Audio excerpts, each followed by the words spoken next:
This government meeting is brought to you by Eastworks and our local cable subscribers.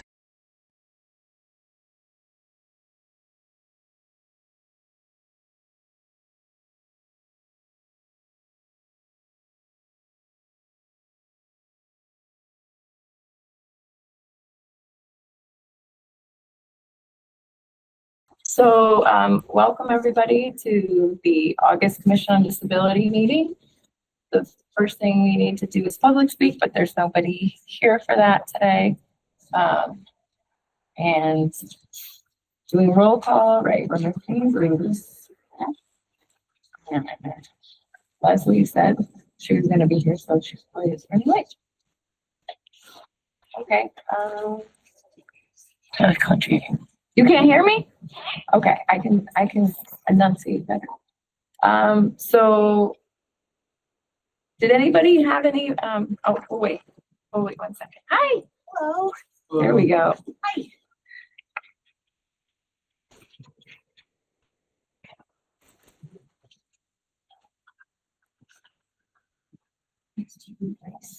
That's okay. Yeah. Thank you. Did anybody have any objections to the minutes at all, or something needed to be added? I don't think I saw the minutes. They were emailed, I think, Monday.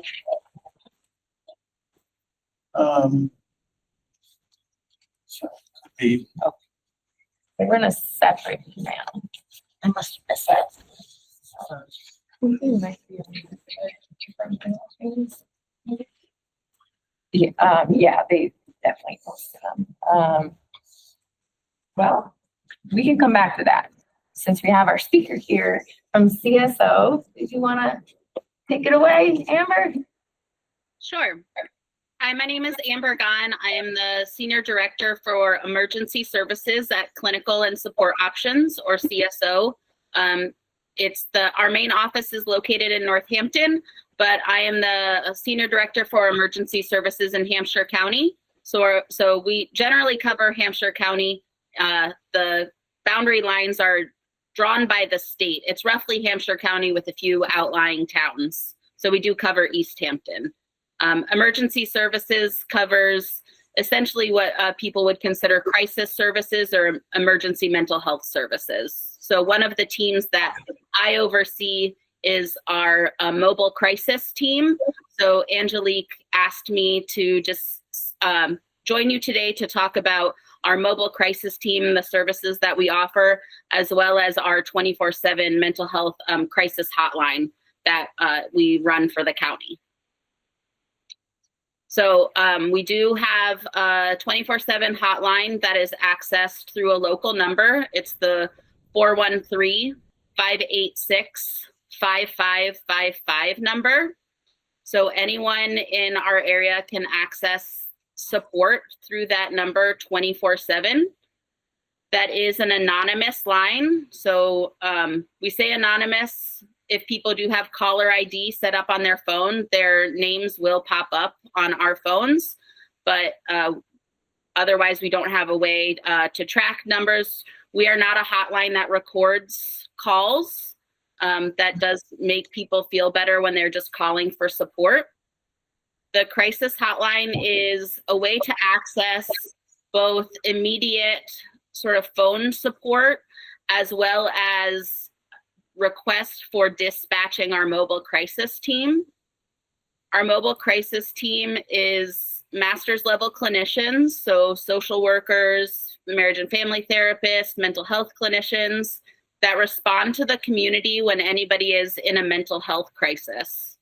So mental health crisis is defined by the individual or by the family, and a request is made by calling that mental health crisis line and requesting a mobile crisis team to either come out to the community to meet with somebody, or people can come to our crisis office, which is at 8 Atwood Drive, and we can arrange to meet with somebody.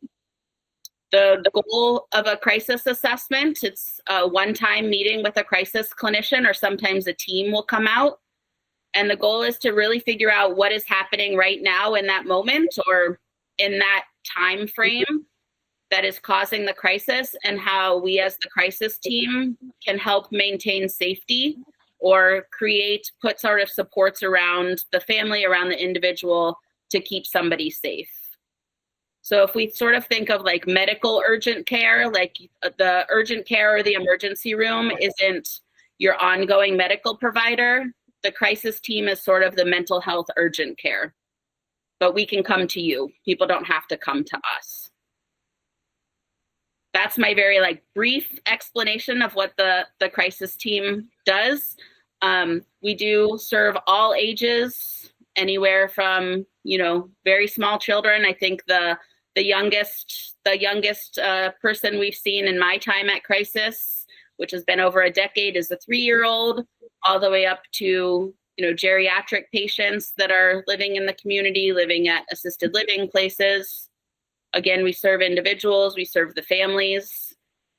We do come out, if we're coming to somebody's home or coming to the community, we typically do come out as a team. So that may be the clinician or a peer support, a recovery advocate, or somebody who's like a family partner who may have had their own experience with a family member with mental illness. A crisis assessment does typically last between an hour or 2 hours, depending on what's happening. And then the crisis team provides follow-up anywhere from 3 to 7 days after that initial crisis assessment to put supports in place and help people get connected with resources. Is there anything you do specifically if somebody has like a physical or a mental disability?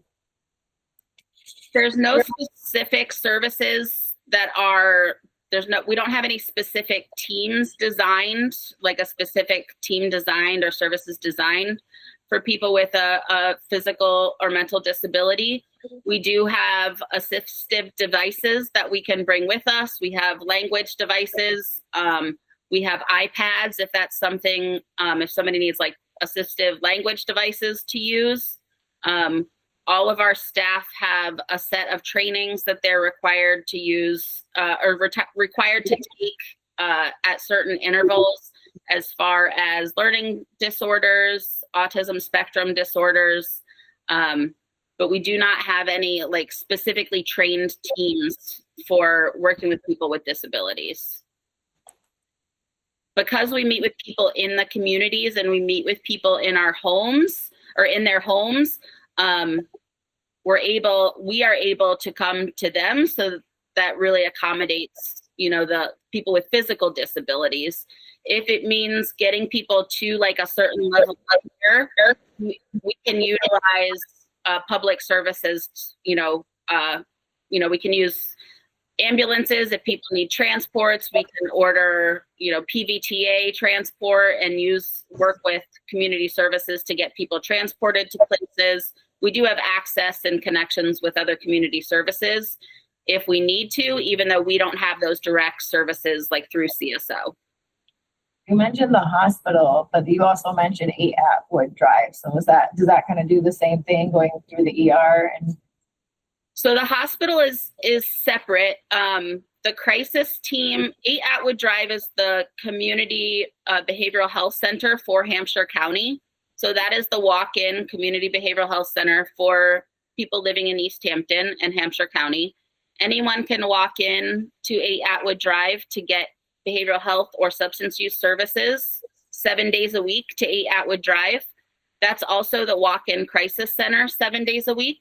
So people can walk in and meet with a crisis clinician 7 days a week to 8 Atwood Drive. The crisis center is on the first floor, and the Community Behavioral Health Center is on the second floor.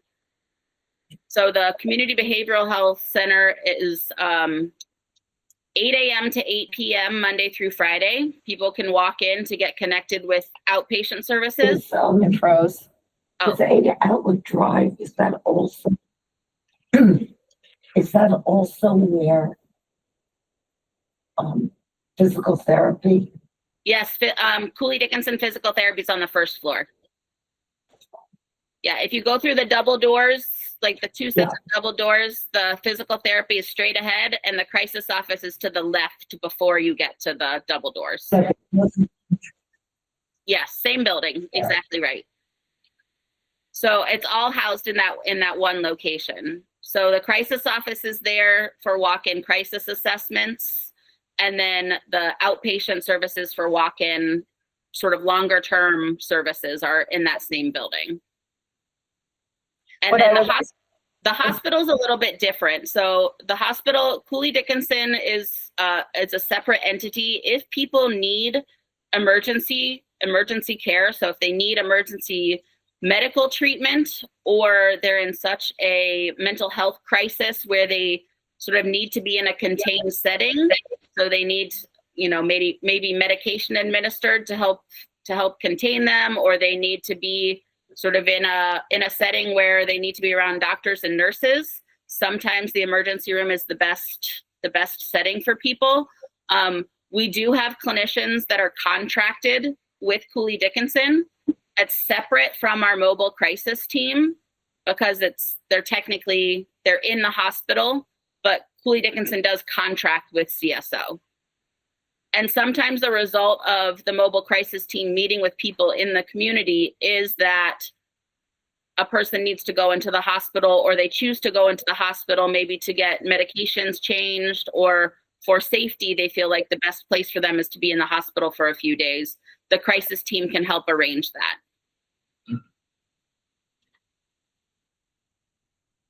Does anybody have Answer the questions?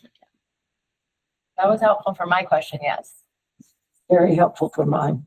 And there are certain units, you know, the crisis team has information. If there are people that are looking to go into like a crisis stabilization unit or a hospital, there are specific units that specialize in developmental disabilities or people with pervasive developmental disabilities, autism spectrum disorders, as well as like crisis stabilization units or peer-run respites that can accommodate people with physical disabilities. So the crisis team has those resources. I think, I didn't write down the whole phone number. 413-586. 5555. Did you say the respite was peer run? There is a peer-run respite in Northampton called AFIA. AFIYA. What do you mean by peer? It's run by the Wildflower Alliance. So it's not a clinical respite. It's a peer-run respite. Okay. So that may be a recommendation as an outcome of a crisis assessment. That may be a resource that the crisis team offers. Somebody's calling the crisis line.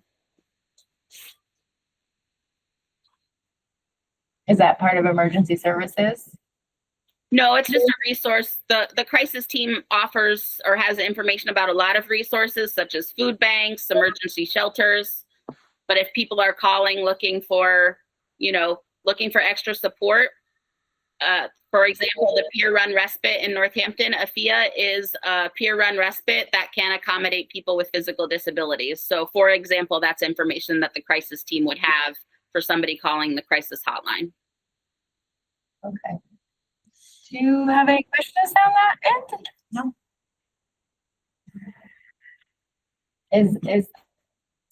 Stan, did you have one? Yeah, I have a question. You mentioned that you have devices that you can give to people. Are you a distributor for the caption telephone for someone who's hard of hearing to communicate with the outside world? No, we don't distribute those. The devices that we have would just be iPads that we can bring with us in the context of the crisis assessment.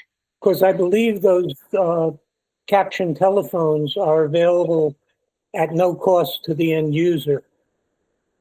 And you could probably sign up as, a distribution point for them if you wanted to.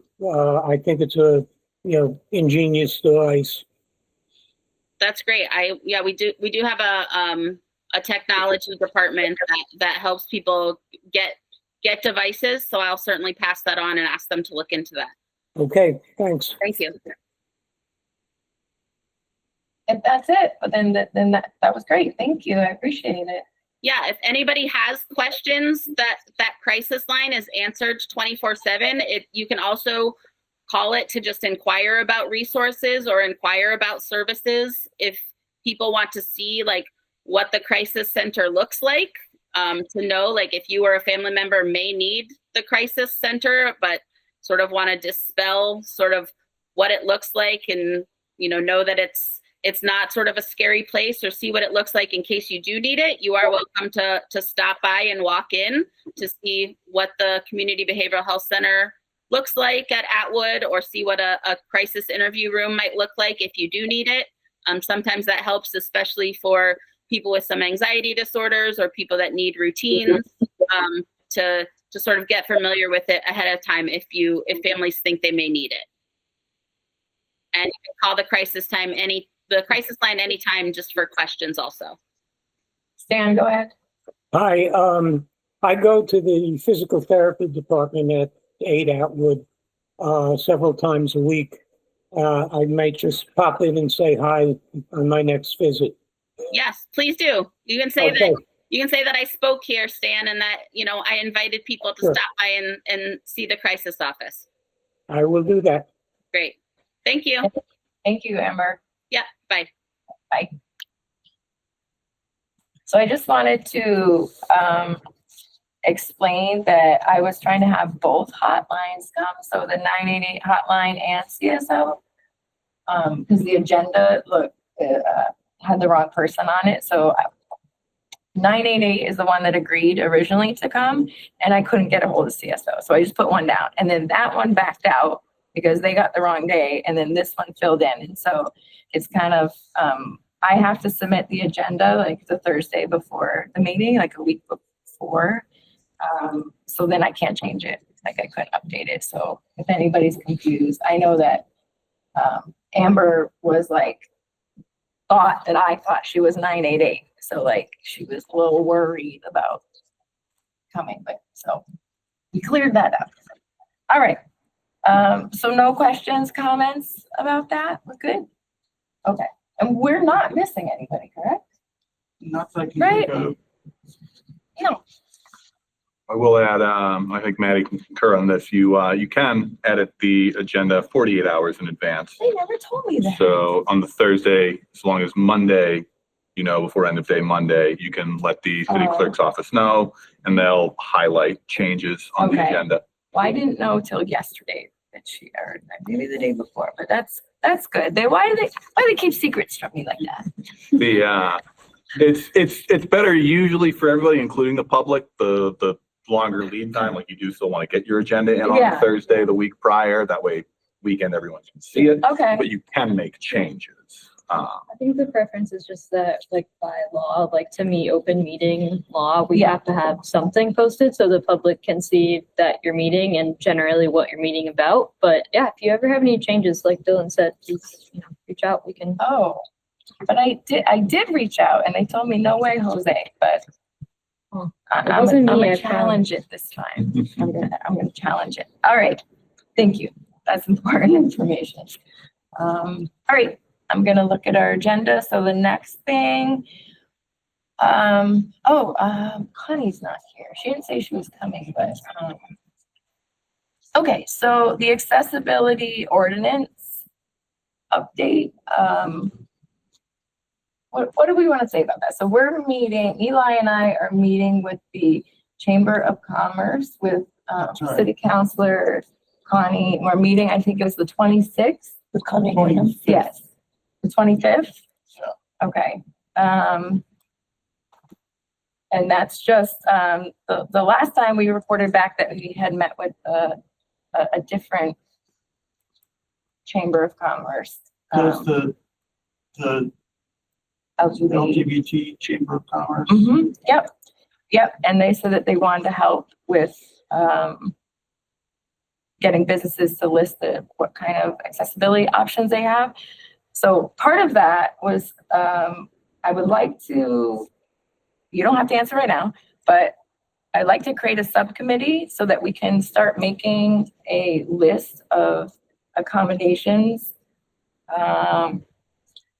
that businesses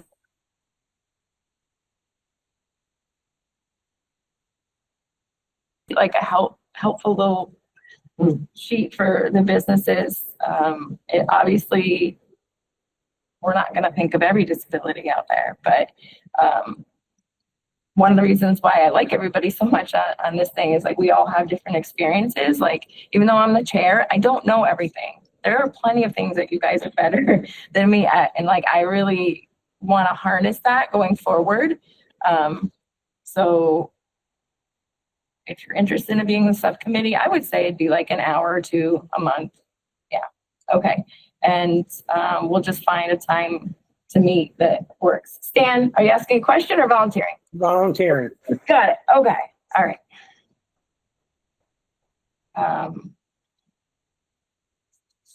Okay.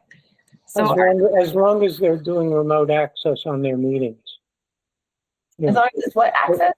I mean Zoom or something like that. Yeah, I won't be trying to like rent this room or anything, or it'll be remote, definitely. 100%. Also understood. Yes. Gotcha. Okay. And do we have questions about that? About the accessibility ordinance? Because I know, yeah. Oh, they're just going to put it out there. If you've got 2 volunteers, and you only have 2 volunteers, actually don't have to form a subcommittee. And one of the advantages of that is you don't have to publish agendas. It's not an open meeting. You can just, because 2 people can meet on something and work on something.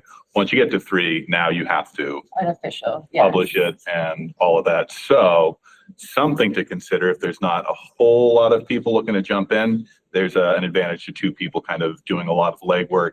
1, easier to coordinate 2 people so you don't have to post. And then lastly, then at the end of, kind of a month of working on it, you can come to the board with your report. Yeah. So Perfect. Wouldn't we want to make it as accessible to as many people as possible? And therefore we would. If you want public speak, or if you wanted to rearrange something like that, then you would have to you'd have to have a formal. What do you mean by accessible to what people? It can't be the outside people. This is a subcommittee of this. Like you have to belong to this. Yeah. Oh, okay. I feel it should be accessible to people outside that we're not even in contact with yet. So that would be something different. Like that would not be this meeting because but you can post on your own, like in an Easthampton group and say, and ask, they just. Is anyone entering? You can say, I'm going to do this on my own, like I normally do. I post in the Easthampton groups and I say what we're doing. And if anybody has any information that they want to contribute, but this shouldn't take that long. This is just going to be a list. It's probably going to be 1 or 2 meetings, maybe 3 meetings about what a very basic list. So, it won't be too big of a project right now. I am interested in. Okay. See what happens. Okay, perfect. And thank you. Yeah. For all the policies and the rules. And I'll just share my experience too, having done the True Board of Licensing in Amherst, because very frequently 2 members would pair off when we work on something together and then come back to the full board with what we had worked on. Something to mind is people volunteer for these types of things. The thing that was very common on our board as well is we would volunteer for something, come back next month and be like, I haven't touched it at all. Right.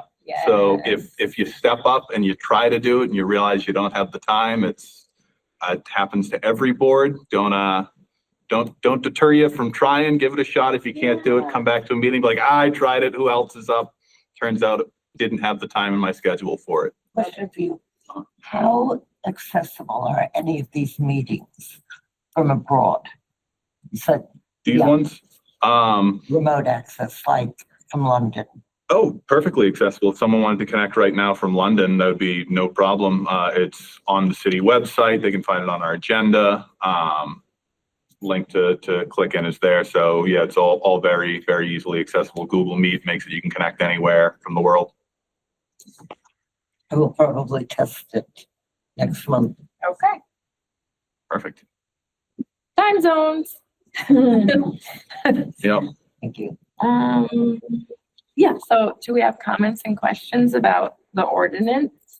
As we're just slowly plugging along. I can email folks to see if they want, if you want to join me and Eli in the meeting with the Chamber of Commerce, but it's just gonna be explaining the same story that we've said, that we want a phone number, a contact person at a business.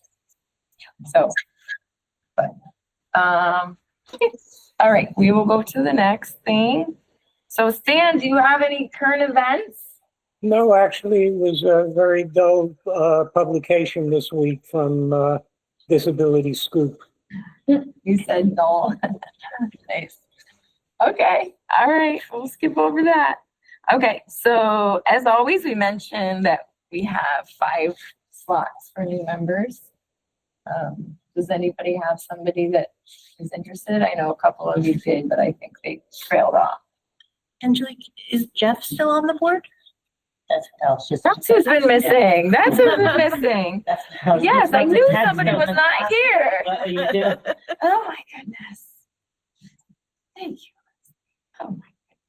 I thought we were missing a pretty loud voice. It's very quiet here today. Thank you.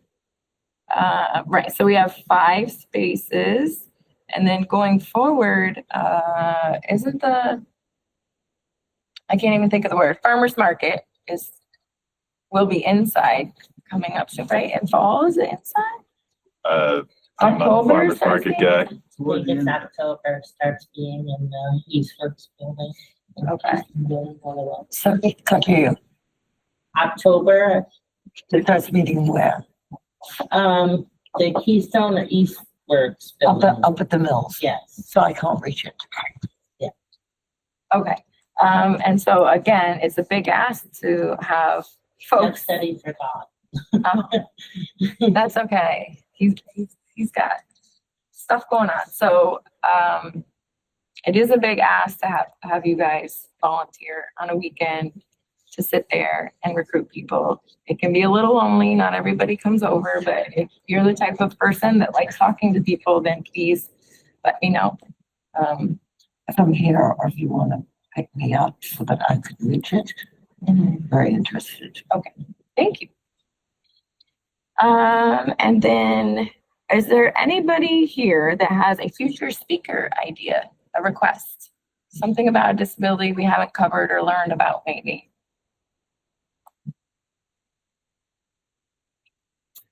Okay, well, if you think of something, let me know. And then we have World Disability Day coming up, December 3rd. Is Jeff joining us now or no? He just asked, is still going on? I'm gonna try to join, and I put, yes, we're still going on. Okay. He tried to join? No, he was saying he will try to. Oh, he will try to join, okay. All right.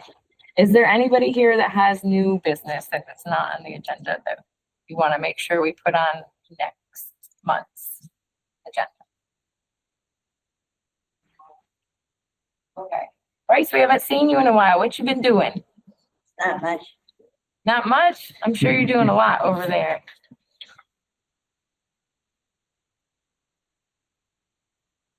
Outings. Oh, where? We went to eat candle. Okay. Did you make candles? No. Okay, that's pricey. Everybody knows me in this building. Yeah. That's awesome. That's good. That's really good. That's what I like about Easthampton. Friendly people. All of them I kind of grew up with, Okay. like Lindsay. Her mom was my teacher for 4 years. Lee? Oh, Lee's a good friend of mine. Yeah. She was my teacher from kindergarten to 4th grade. Not belly dancing teacher, because she's a belly dancing teacher, no? That's the wrong one. Okay. Just checking. What other field trips did you go on? Before I left for my surgery, we tried to go to the butterfly museum. Let's see, I'm curious of what outings you've been on, because you refuse them often. But now I'm getting better with it and You're stuff. trusting your body more. I get that. My kids, when they're little, are afraid of anything that flies, so they didn't want to go to the butterfly place. Well, I'm glad that you are back and you're able to come. And thank you for bringing him. All right, we don't have him? No, he hasn't texted again. Okay.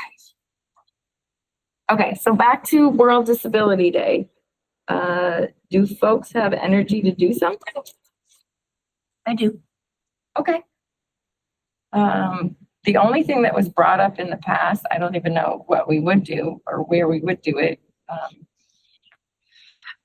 is that Jeff Brown brought up that there's like a dance team that's made up of folks with disabilities. Did you say you know about that, or did you? I didn't know about that, but I do know of a band that's made up of people with Oh, disabilities. that's what it was. Okay. But I think they're two separate things. Yeah. I knew about the band. So do you pay for the band and then they come? Is that how it works? I don't even think that you have to pay for them. Okay.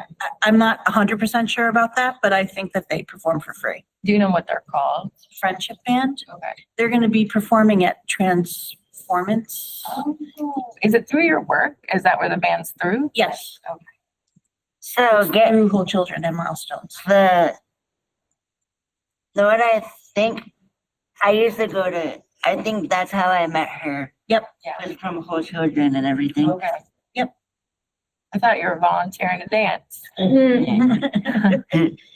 Because I used to You're not in Friendship Band though, are you, Bryce? no. No. I used to go to Whole Children for summer camp and stuff. And I was Yes. Bring them back. it was fun. Was there a discussion at some point about using Marigold Theater? Or Well, disability day? I did not ask him about that. But we used it for the movie. So he might let us again. He seems to be a very generous person. So, for World Disability Day, I did call a lot of the local, businesses that had something to do with servicing folks with disabilities, and they all kind of, oh yeah, I would love to do it. And then like, didn't pan out, because my plan for those that went to the movie was to have tables at that event. And they, so I could try again. Is there specific businesses that people would want there or not want there? Like, there's places like Silver Spoon.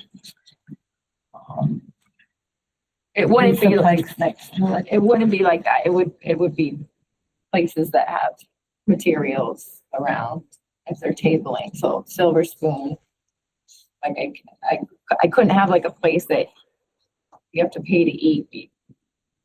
I couldn't give them a spot, because in other restaurants, like it won't. Do you see what I'm saying? Sort of. I think So the only- I mean, I think there's questions of accessibility. I mean, we're having this discussion. Easthampton is inaccessible to me for about 6 months of the year. Okay. Because I can't get around. Okay. You mean when it's colder? When you have to walk? Yeah, Okay. I can't drive. Okay. Got it. I mean, Okay, so you don't drive, therefore you need to walk everywhere. So then you say, which I can't do. Okay. Because it's icy. yes, got it. Okay, all right. It's kind of where age and disabilities sort of intersect. Yeah, I totally get it. But the businesses that we want for the tables they offer some sort of service for somebody that's disabled. So, Like pick them up and bring it up. right, like if we had Riverside Day service. So, Dan, did you raise your hand or are you just moving? Dan, Yes, did you raise your hand or no? No, again, I was just scratching my beard. Oh. So I know of full disability, There he is. service providers through my work. So that would be Riverside, ServiceNet, Service Easthampton, CSO, BHN.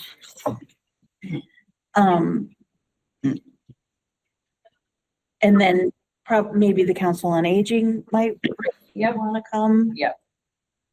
So like those sorts of organizations. Is that's Yep, what you're yeah, thinking? absolutely. Yep. Yep. Do we have to, I don't need a permit or anything for tabling, right? Having tables? For where and when?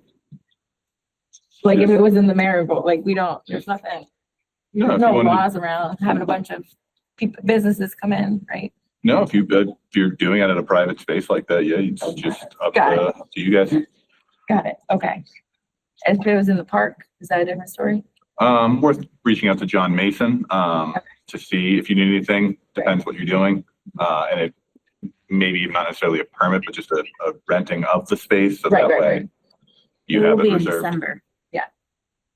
Yeah, I just meant going forward if we do anything. Yeah. No, I wouldn't.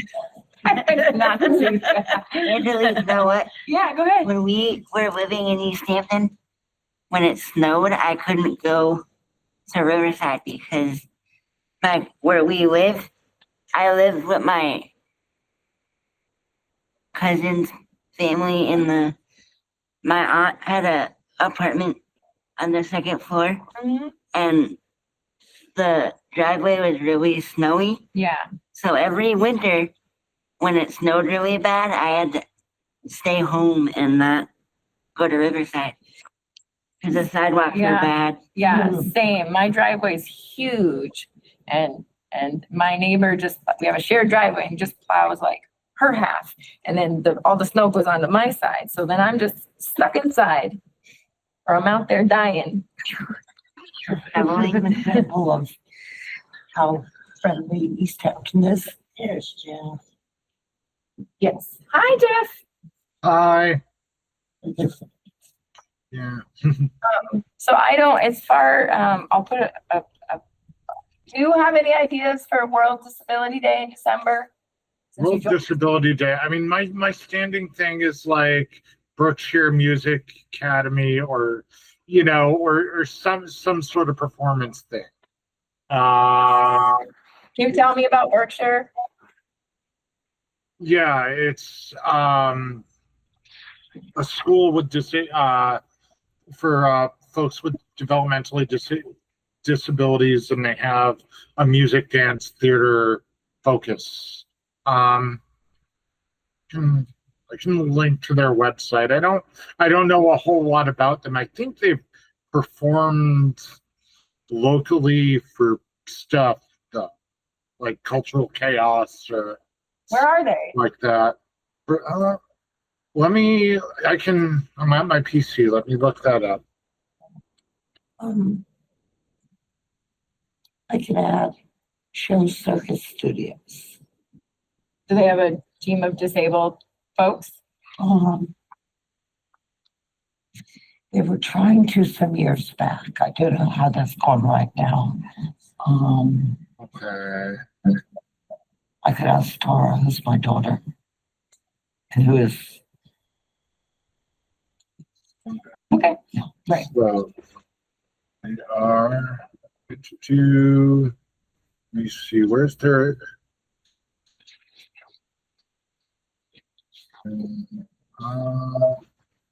Jesus, where are they located?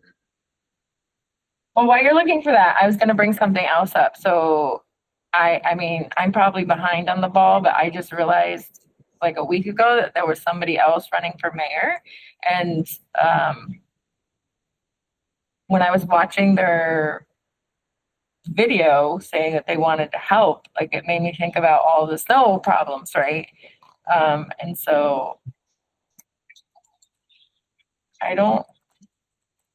is it a thing that you can have? Do you know if the people running for mayor like come and talk about their stance Like, do you think that violates something? Not that I'm aware of. If they want to come before a board and talk, I believe that's okay. Access would have to be granted for all candidates equally, and you can't take any position as a city board. Yes. But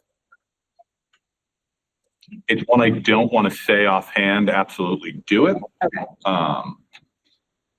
Because although I don't know how easily you could tread into territory where it would become a problem based on certain questions the board might ask. But Right. generally speaking, You also have to be like wary of like soliciting like here, like. That is what I'm worried like, about, yeah. Yeah, I don't think that's. it may make more sense for the board to come up with a series of questions that kind of directed more towards, the public, that the board's just curious, hey, what are positions that mayoral candidates may have on certain issues might be a better approach than doing an invite to talk at a meeting per se. And I would send this in written form, Yes, you'd want it to be in written form. and they're supposed to write back in written? Potentially. Okay. I'd be happy to help you with that, Okay. Angelique. I think that's a great idea because I think getting the concerns of this commission in front of the potential mayoral candidates before they take office is a great idea. Yeah, that's all.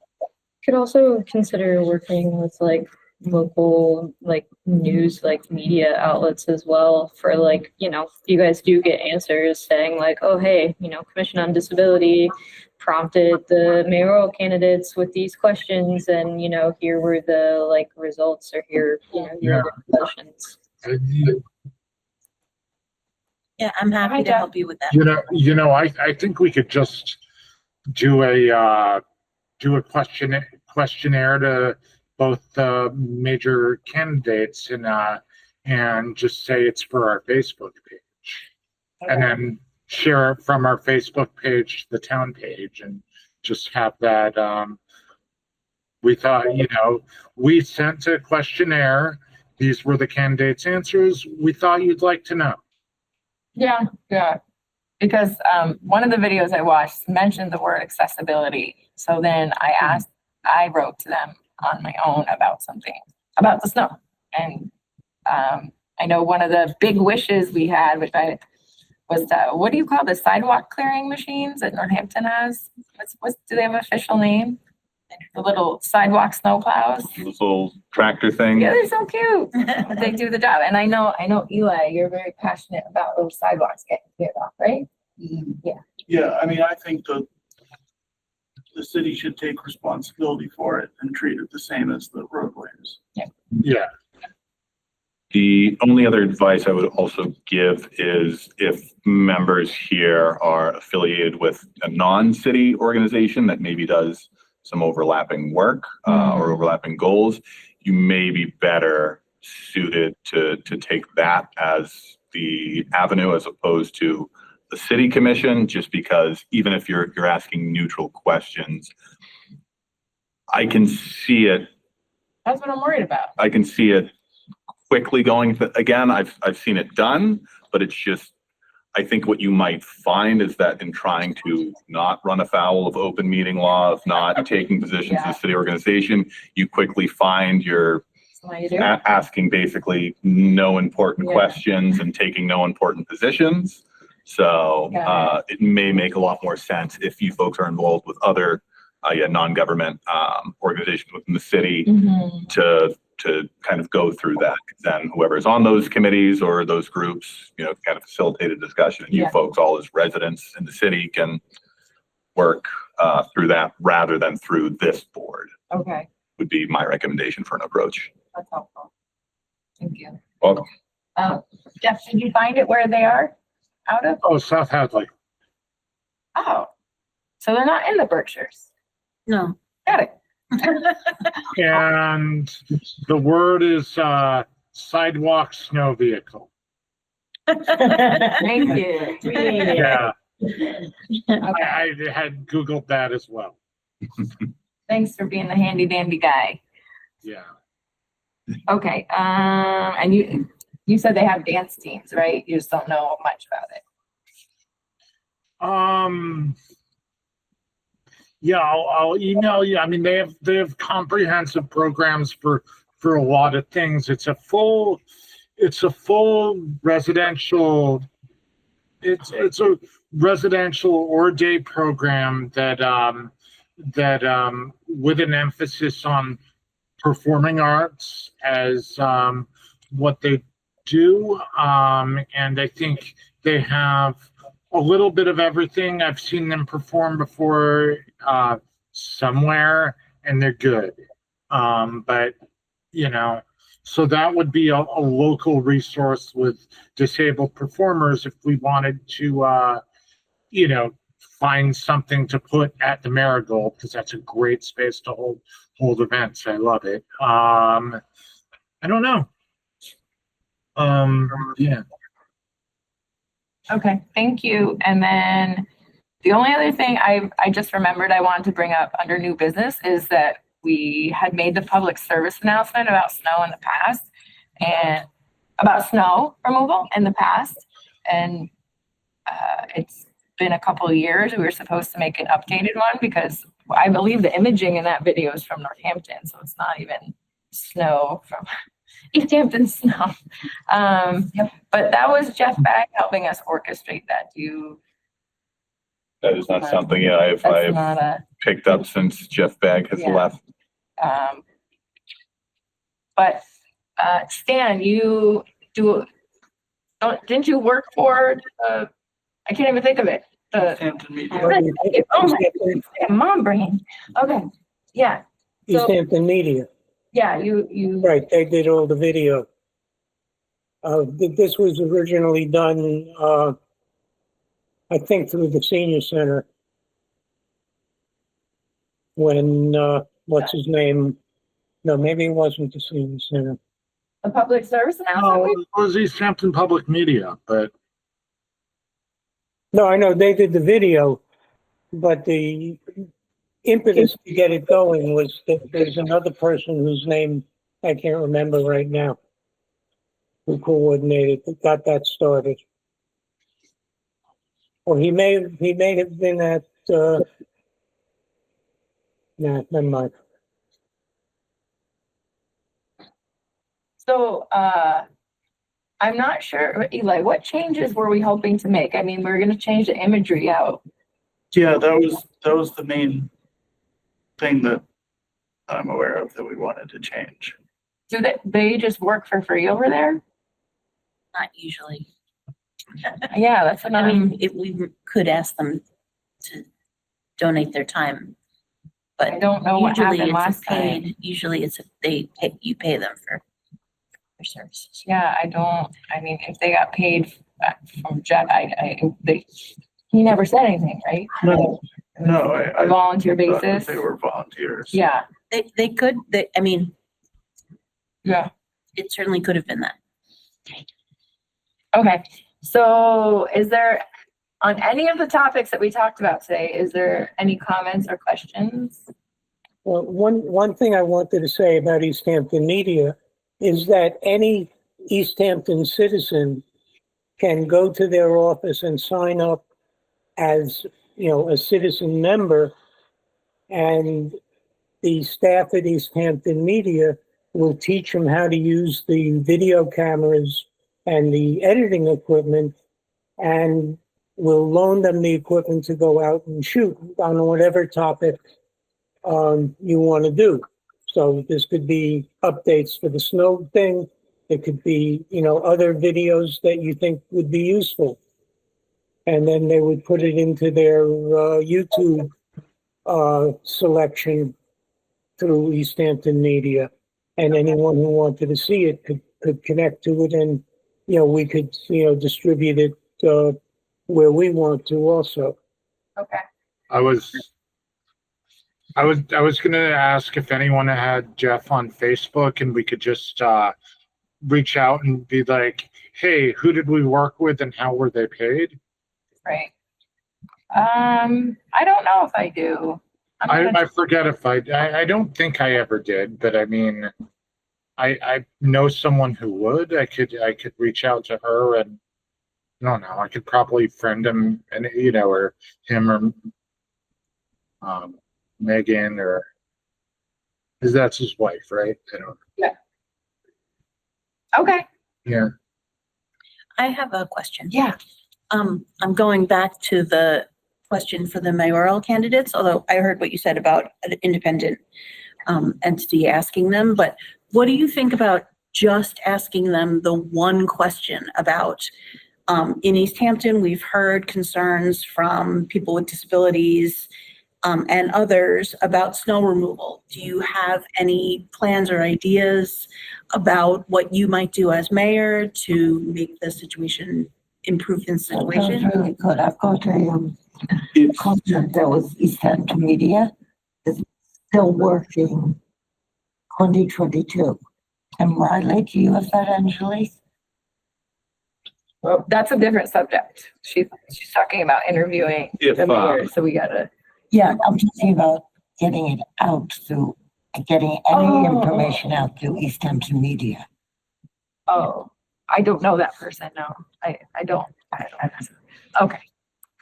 you said What was the question about Easthampton Media? Go ahead. What you asked me, he just didn't hear it. Oh, I was talking about trying to figure out, like, I have a contact there from 2022. I think Stan's like up to date with people there, right? Yeah, I mean, the executive director is Elaine Ann Wood. Who's your latest contact? I've got Tim at Easthampton Media. I mean, Elaine Wood is the head of the board. And, one of the production supervisors is his last name is Riley, Riley. I can't remember his first name, but he's often the one that's at the board meetings doing the recording. Is this something that rather than speculating, maybe y'all could Google and call them? Yeah. Sure. Yeah.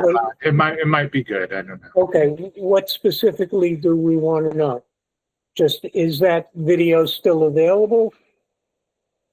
Just as a contact too. Well, I would think you should contact the head of the board, and you can find how to contact any of the board members or employees by simply going to their website, the Easthampton Media website. Have a phone number? So we can figure that out later. Do you want to? Sorry. Yeah. They have their phone numbers, they have all their information on it. My advice, the more I think about it, is really the board should kind of stay clear, I would say, of kind of anything mayoral. And the reason being, I know it's kind of counterintuitive where the board kind of has the mission to advocate for people with disabilities throughout the city, but because you're an official city board and you have that official city seal now, it comes with the advantages and disadvantages. The advantage obviously being an actual city organization, but the kind of downside of that is it really becomes inappropriate to wade into the city politics, where effectively you're a board that is essentially governed by the mayor. So then to be kind of taking official stances or even really wading into the politics in general, if it's not necessarily illegal, which very quickly, you can run afoul of open meeting law, it can generally still be seen as inappropriate, where there's still a lot of just other ways, or even just as an individual, you can now ask these questions. And generally speaking, my understanding is you're certainly allowed to say you serve on this commission and you're asking as a resident of Easthampton and not as a commissioner, but you're allowed to disclose that. And that's probably a better avenue if you want to. And then you can ask anything you want. You can endorse a candidate. You can really do anything you want as an individual or as a non-government group. You can do that as well. But my advice really is you might be able to do something like you could say the commission has these concerns for the upcoming administration. You could, but even still, I would advise to stay out of the whole thing. There's what you're allowed to do, and then there's maybe what you should do. And it's, again, that's ultimately your choice as a board, but I would advocate not doing anything mayoral related officially as the board. I would recommend it as individuals or with separate organizations you folks might be involved with. What about once the mayor is in office? Is it appropriate for us to then go to them as a board? I mean, that's your, That's when it's yes. okay. that's your Yep. mission, is to bring those concerns before like the mayor. So definitely, yeah. Okay. That's core to what you folks do. But yeah, once you have a mayor, everything, bring it to them. Yeah, I apologize for not knowing fine. this, but Yep, no I'm worries. just trying to figure out the fine details. Okay, that's after November, right? After November, once there's a new mayor, Which we all assume is gonna be Lindsay No, Segura. see, we can't say stuff like that. you can say you can make assumptions, but you can't make them. Like you can't on behalf And of this board, you cannot do that. Yeah. But I'd also advise not making assumptions either. Yeah, we will see who the new mayor is at that point. And then at that point, that's when you would want to reach out, coordinate, try to get a meeting with the mayor. The mayor will likely be meeting with, all of the boards, committees to introduce themselves and hear what your concerns are. So So maybe Yeah, that start could meeting be with new her. business for us. The new business being, once the new mayor is installed, that we want to approach them, maybe not even just with our concerns, but maybe with a suggestion on how this could be alleviated. Totally. So I just want to make a cautionary tale. So when you're out there, like really you gotta be, if you put something online or like, you could say you're on the commission, but really draw that line that that's your personal opinion. Because before I was chair, there was somebody that was on this commission and they got interviewed by a newspaper and they said, like they spoke as if they were on the, like representing the commission. They got kicked off. I had nothing to do with it. I was not the chair, but they weren't there anymore. So please, please be careful. Same goes for any city employee. You really have to like be distinct about your voice. You can't speak for the city's position on most anything, really. Right. So, Right. So if any little sneaky newspaper person finds out that you're on the commission and asks you stuff, you gotta say you're speaking for yourself. Yeah. The inquiries go to you. So I've always thought that some of the, this brings it up again, but I've always thought that some of the core stuff that we want to do, like the advocacy, like the Pride organization, like the just community events, would be better served if we kind of encourage the creation of a separate, Pride organization or something like that, that could be sponsored by the commission sometime. It could be promoted on our Facebook page. It could have all of us in it, but like, it would just be not an advisory board to the city planning department officially, and maybe it could, invite other people that couldn't make day meetings and couldn't be on a subcommittee, but might be able to meet up at 8 and like plan a cool event and promote it and stuff. I mean, I think, sometimes some of the awesome stuff we want to do as citizens and as advocates isn't necessarily, like city business board type stuff. So we have to shut down the meeting. Say, if you folks want to continue, you can, but I know myself and Maddie have to step out if you guys want to use this. We were worried that we can't go over our time. Well, in that case, So- if you have it on your agenda that it ends at noon, We received an email, that all meetings must end as listed. so in that case, Stan, we might have to cut you off officially here. Just a quick statement saying, to Like, I have remind to- everyone, You can ask the question after, just not part of the meeting. Is So is we'll that go- okay, Stan?